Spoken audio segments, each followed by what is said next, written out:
3, 2, 1, go!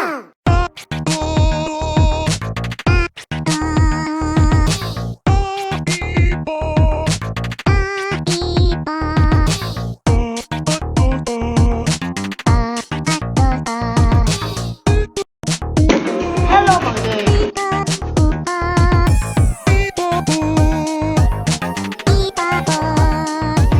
Chào đón mình. Chào chơi game. Mình đã học mình là Phương đây.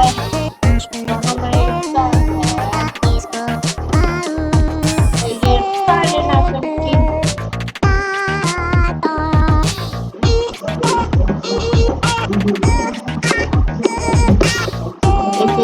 Tên.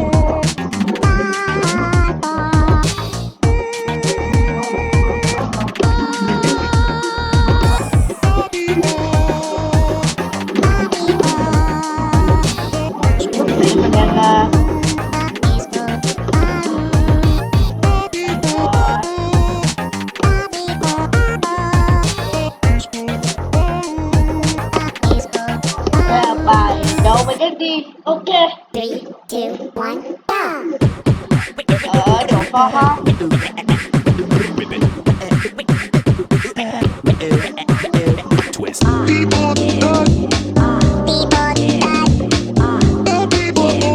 Đây nha.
Bài bài là bài cái gì?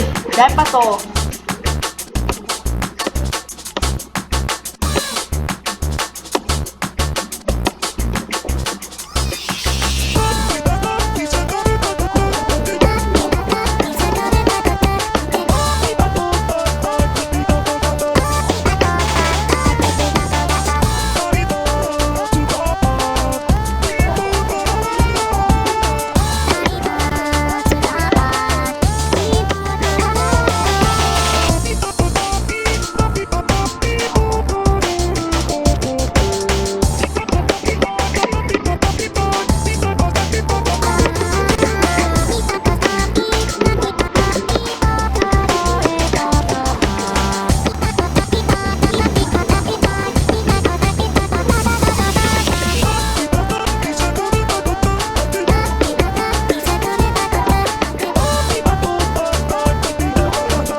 Đầu tiên của kho hot. Quý 2 sẽ có bài Sound của Monster.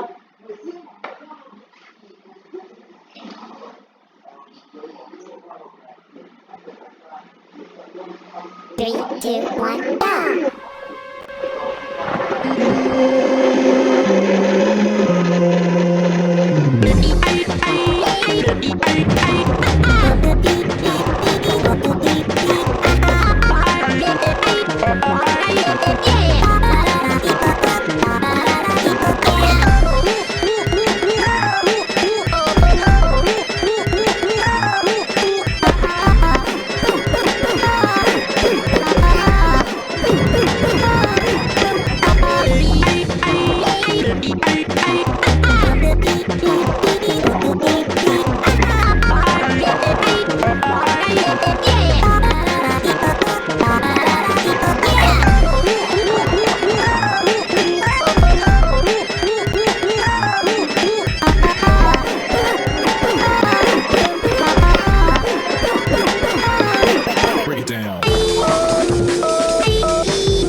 ta sẽ là Three, sound. two, one, go.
Ok, đây là một cái bài rất khá hay. Bài này khá hay, sound. Đối với hai thằng đó là thằng Sương với lại thằng Bí Ngô đúng không? Ok, tôi sẽ đến bài thứ ba, đó là bài quái vật Monster. Three, two, one, go. Ok. Rồi, chết.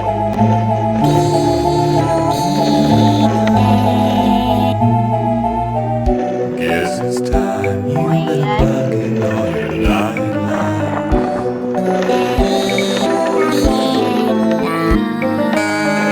What's a bed that's your darkened door? Nghĩ vậy chứ. Just the ice floating about of the shore.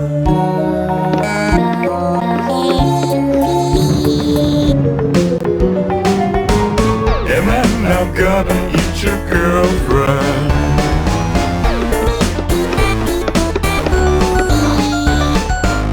Or maybe turn her into broth?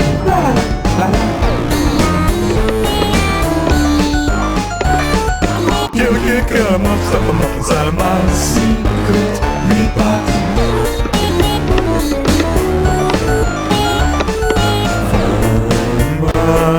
Hand to goes in my Yeah. peel your skin off.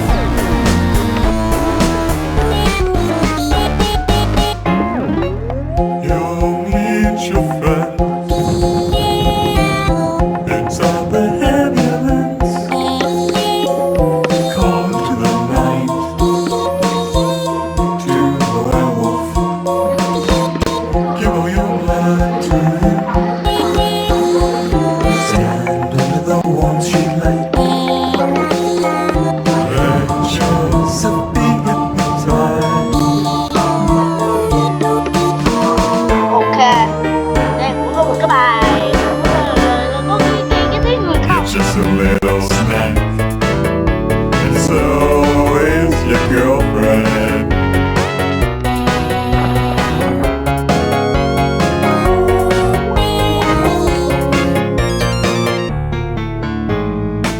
And then I'm gonna tear your eyes out.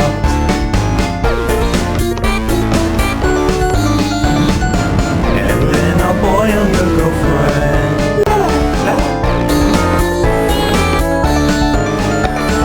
Kill a kid, cut him up, suck him up inside of my burning dungeon.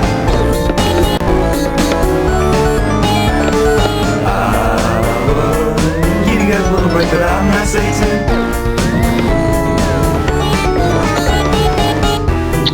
Wow ơi.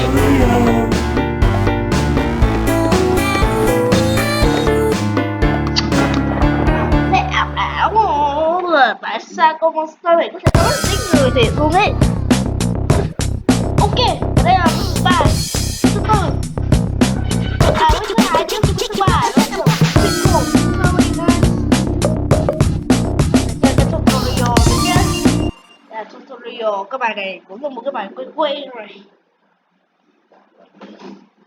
Three, two, one, go.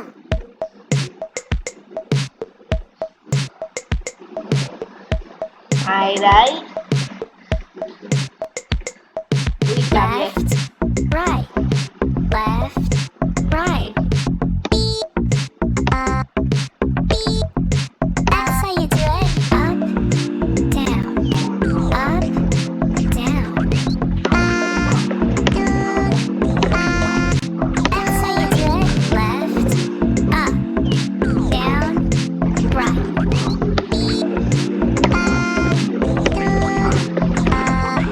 Down, down, up. Down, down, right. Ủa? Down, up, right, right.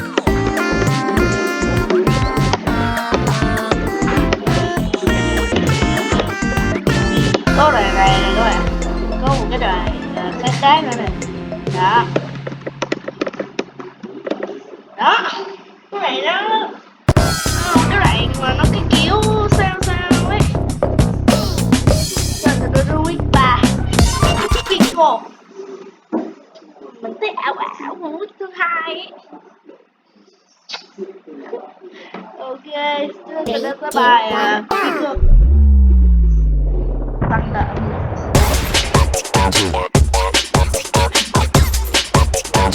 Yeah, Pickle.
Rồi, ủa, vì mét xuống lúc nào vậy? Ok, tôi sẽ đến với cái bài số 2, cái week thứ 3.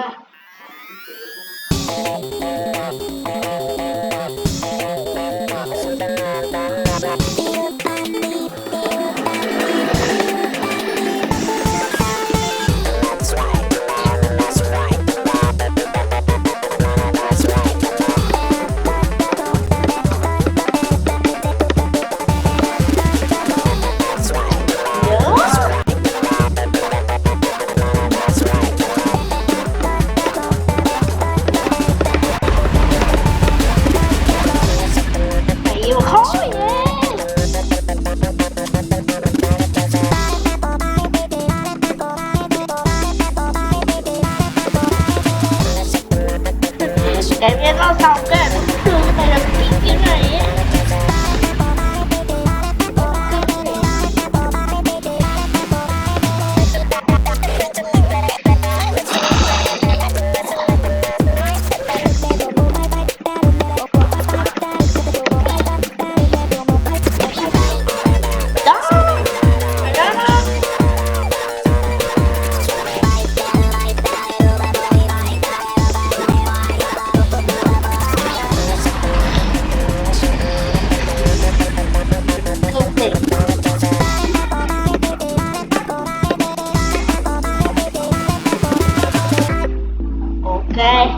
Giờ đã xong bài số 2, giờ sẽ là bài cuối cùng của cái week 3, của số 3.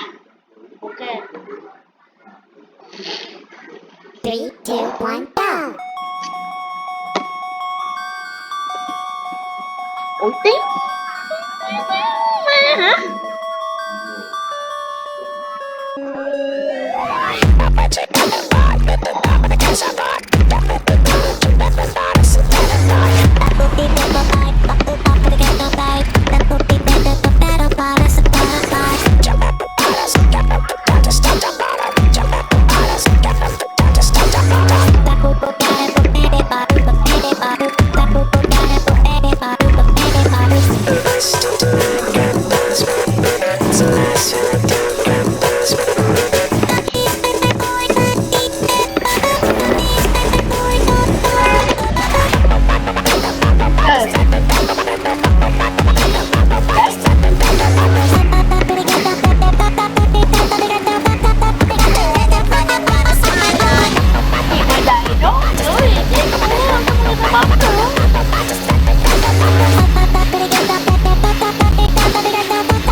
nữa. Là thứ tư đó là mẹ, là cả ba mẹ luôn.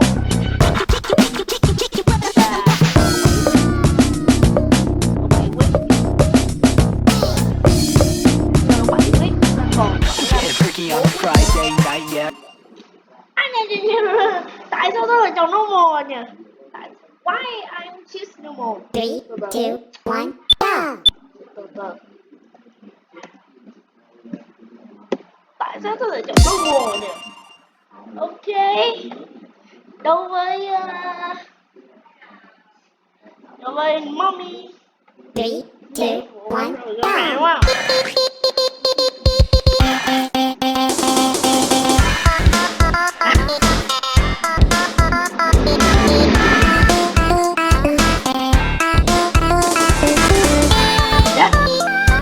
Mẹ là em thua là mẹ.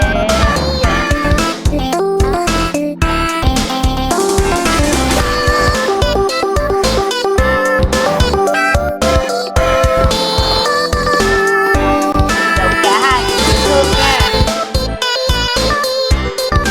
Xong.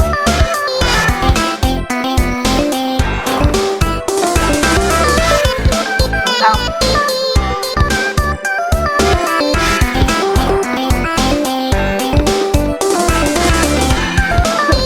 À bye.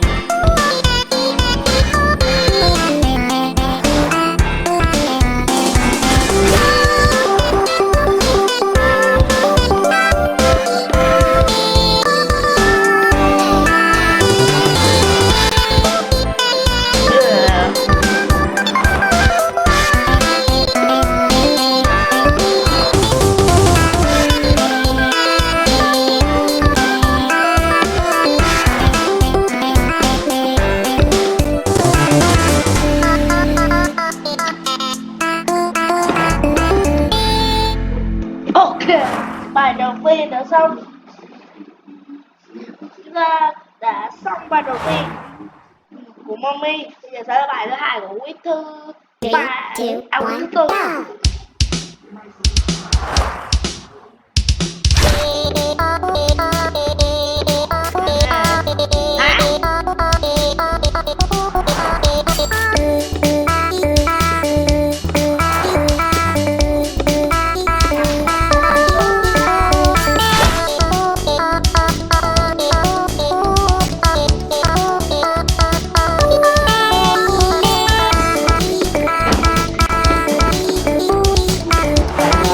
Lên này. Căng nha. Nó chơi những cái trò kiểu thế này mình sợ lắm.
Ok, cho bài thứ hai của mommy rồi. Xin lỗi bài thứ ba của 3, mommy. 2, 1, go! Nhưng mà thấy là lạ, tóc buộc gớm quá rồi đây.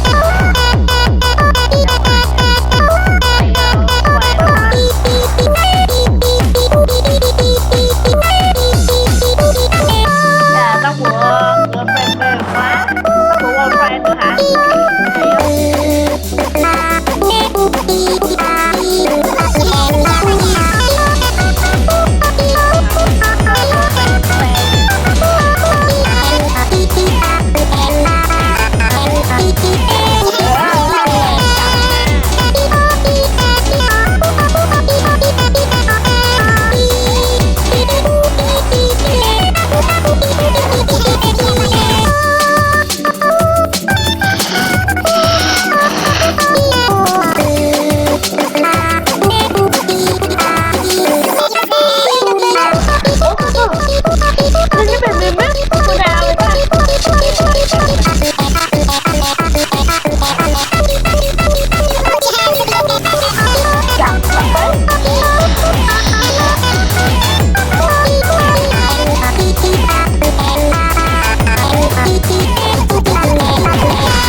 Hai bảy. Ok, chúng ta xong quyết của Bobby. Chúng ta sẽ đến tới quyết của ba. Quyết tại sao ba lại không tốt nhỉ? Rồi chúng ta sẽ tới với quyết red nhá. Mà tại sao red no lại như thế nhỉ?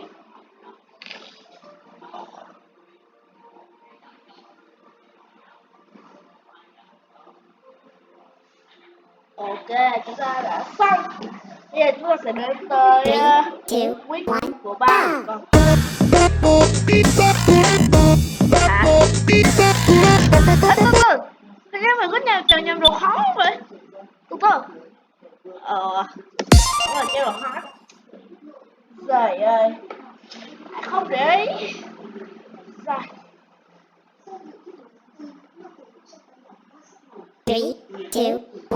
3, 2, 1, go!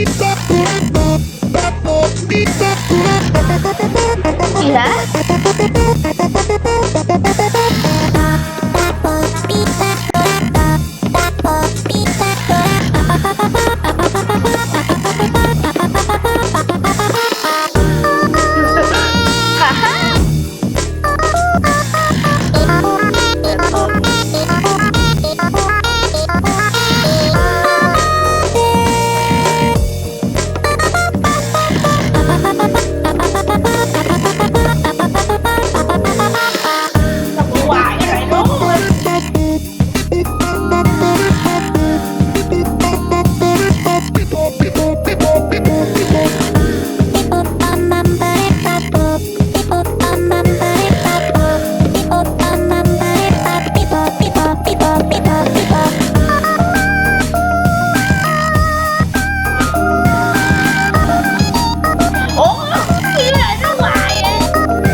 Mình đợi một tí xíu nha.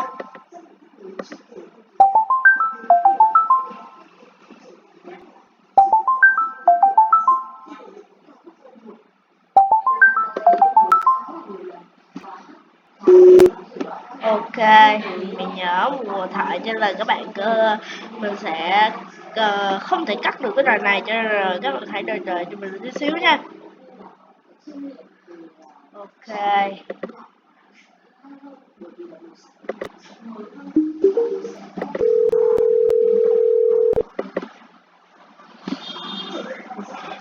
Alo. Con đang làm gì á? Con đang chơi, con mới học xong mà. Học cái gì? Con học khoa học mà. Vậy hả? Dạ. Làm hết bài tập chưa? Dạ rồi. Vậy hả? Dạ. Lúc nãy đi bắt vui lắm mà. Vui không? Vui. Mai Nó có cái gì? chưa mà. Tới rồi, mẹ tới hồi chiều rồi. Dạ. Rồi, con thấy là tốt rồi mà. Hả? Thế là ok rồi. Cái gì ok rồi? Cũng làm bài xong hết rồi, với lại là chú An thì đi chơi rồi mà. Dạ. Rồi ok nha mình. Rồi ở nhà làm gì? Alo? Ok. Thì tí nữa sẽ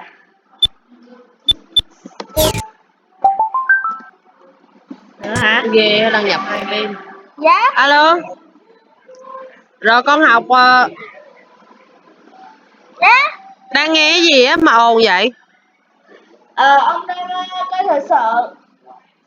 À vậy hả? Dạ. Ủa rồi con học xong rồi là lo chuẩn bị đi ngủ đi nha. Dạ. Rồi, Tắt ok. máy đồ cho cẩn thận nha. Dạ. Ừ. Rồi bye bye.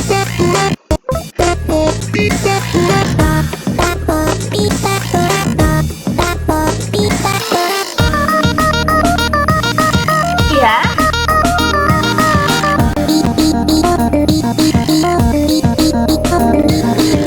Cái gì đó nha.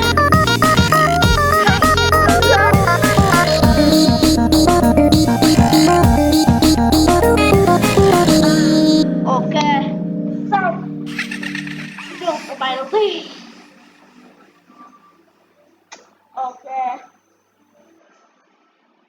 3, 2, 1, go!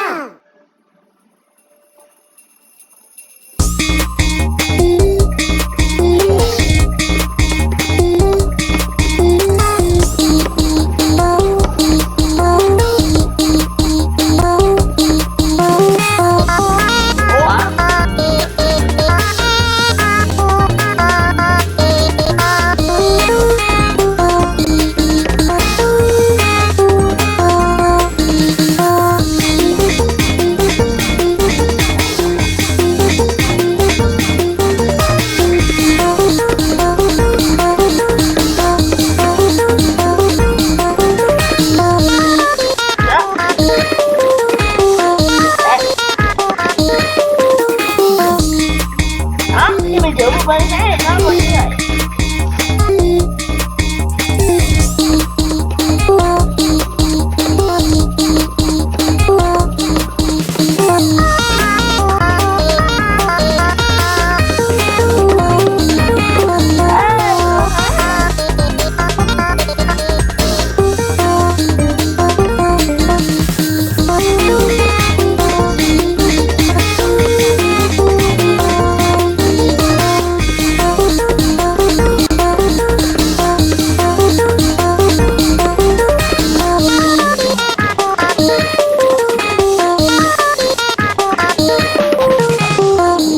Ok.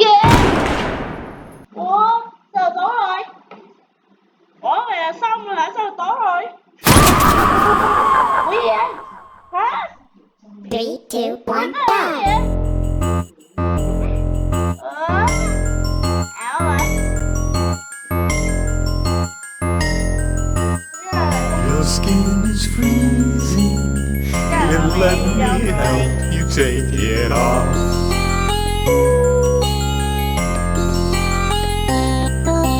Feasting with your friends, the perfect way to end all these lonely holidays. La la la la.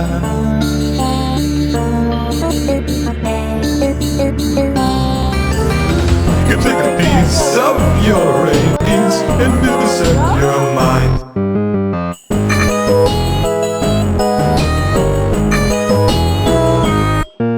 Snowmen smiling with your teeth, foreign names greeting with your meat.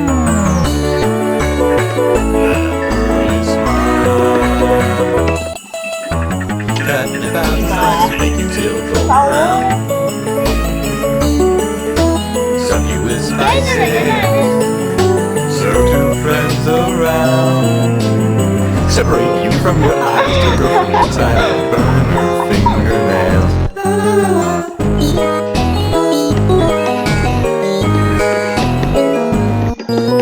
Soak your hands in freezing water, watching as the skin gets softer. See your bones, your progress slow. Top the below. Take a piece of your rabies, loosen your mind. And take a peek inside your head, from the inside. Cutting the bounds last week till golden brown. Fill you with spices, serve two friends around. Turn the heat on high and we'll reduce your blood. Friend, with brandy and rum.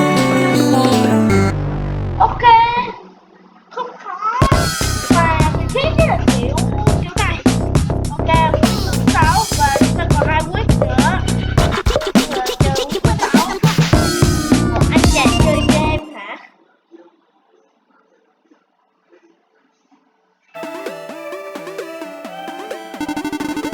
Gì vậy? Nè. Ủa à, bấm sao? Không được. Hả? Cũng không được. 3, 2, 1, go!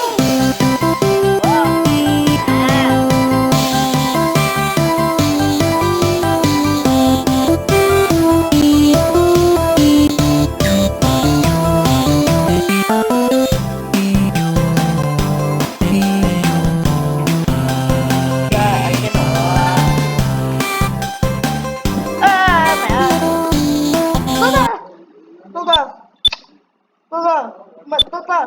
từ mình cứ chọn cái từ đồ của nó này, nhưng mà sao nó chậm rãi quá nè. 3, 2, 1, play.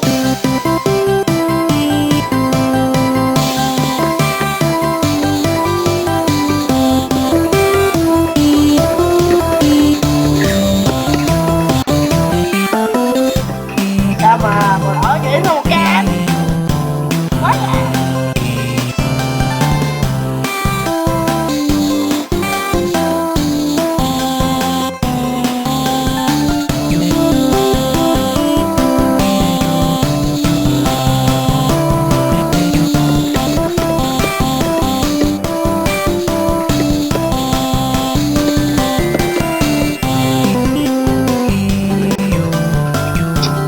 Chè là món ăn của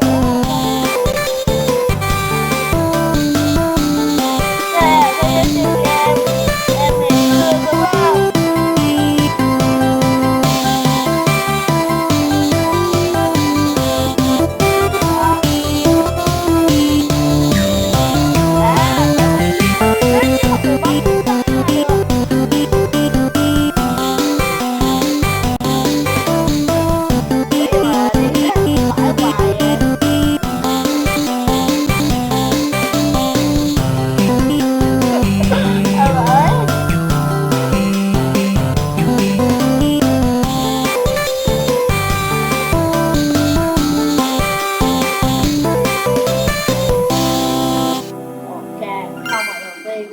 Nhưng hỏi về sao là như vậy luôn ấy. Ra chàng học sinh đúng không ta? À. Cái gì đây?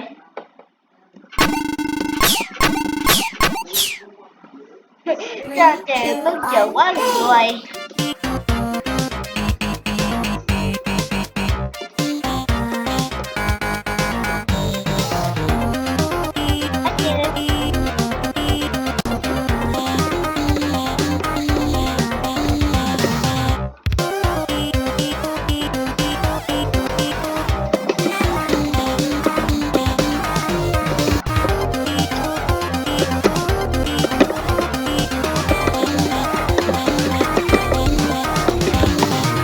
Đại thiệt luôn ấy.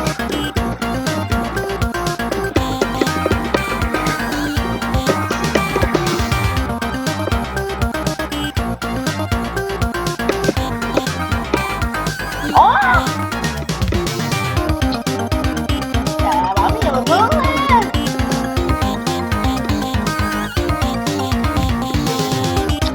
Đại thiệt luôn ấy, trong này thích gì ghê vậy?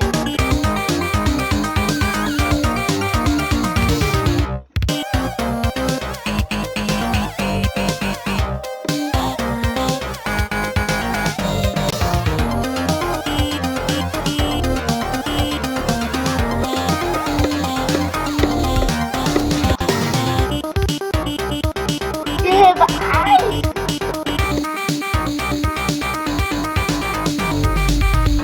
Ok, cái bài này ghê nha. Ok.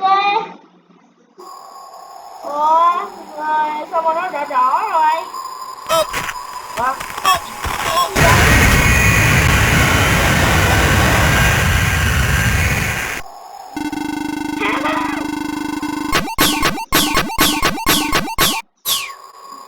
Three, two, one, play. Ảo quá.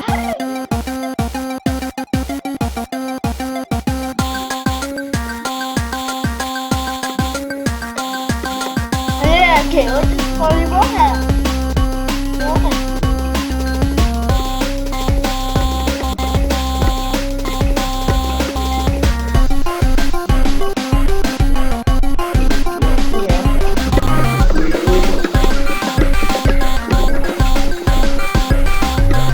Chào mong Bảo. Cái này dễ hơn.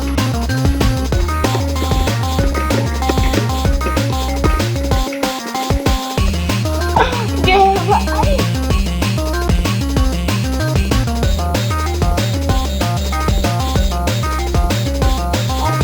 Cái anh chàng ở trên trung tâm này là như vậy luôn ấy. Biết tôi sợ.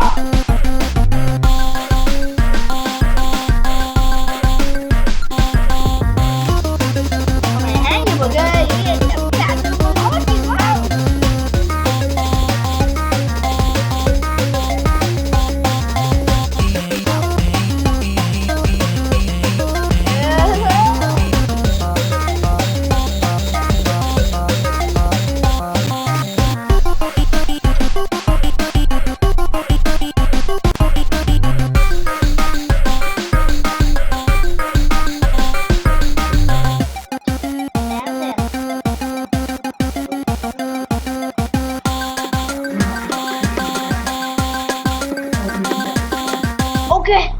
Cuối cùng thì chắc là xong quiz này rồi đúng không? Này có thế rồi. Quiz này đã xong quiz số 6. Rồi thời gian quiz số 7. Quiz đó chính là quiz của Funkin và Funkin Stress.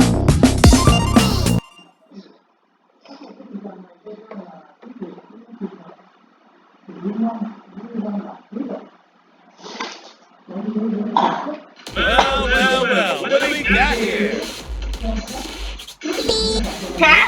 We should just kill you, but what the hell, it's been a boring day. Let's see what you got.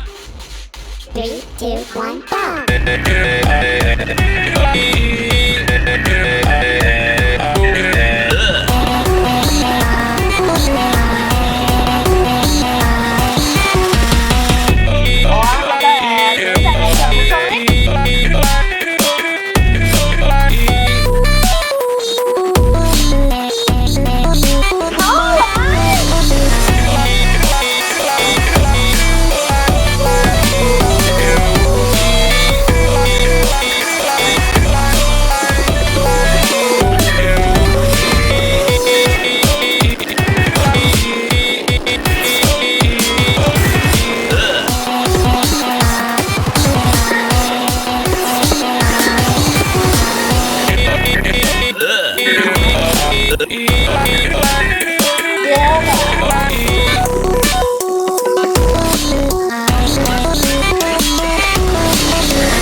Chúng ta đã xong bài Pretty tight bars for a little dude who's sipping over an ugly, boring little teenager that wears her mom's clothes. 3, 2, 1, go! Ủa? Ủa sao lạ vậy? Mình restart lại xong đi. 3, 2, 1, go! Hả? Là sao? Ủa là sao? Chẳng hiểu cái gì luôn ấy. Ok. Chẳng hiểu cái gì luôn ấy.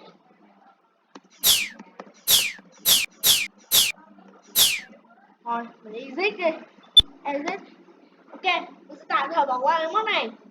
Cái quiz này nó bị lỗi gì rồi ấy. Ở đây có quiz, kiểu là quiz này thử xem. Để xem sai cái gì đó.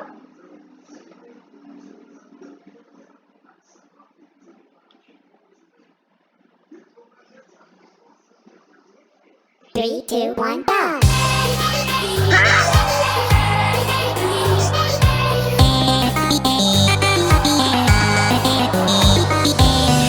Đừng bóp chúng mà nó khỏe lắm.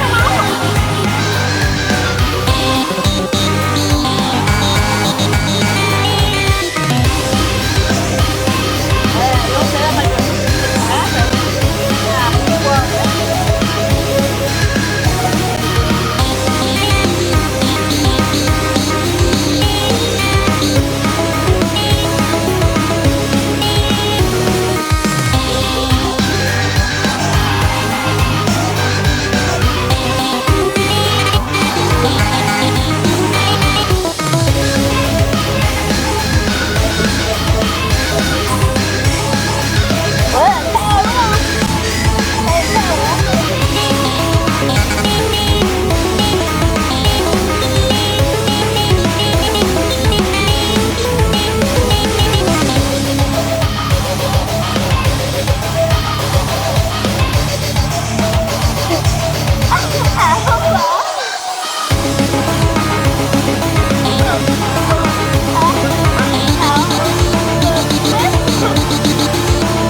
Ready Ok, lời thứ hai này. Ủa, cái gì đây? Wow. Hả? Ghê mà. Ghê vậy. Bữa đang không phải nha. Cha Hùng chắc là có không phải đúng không?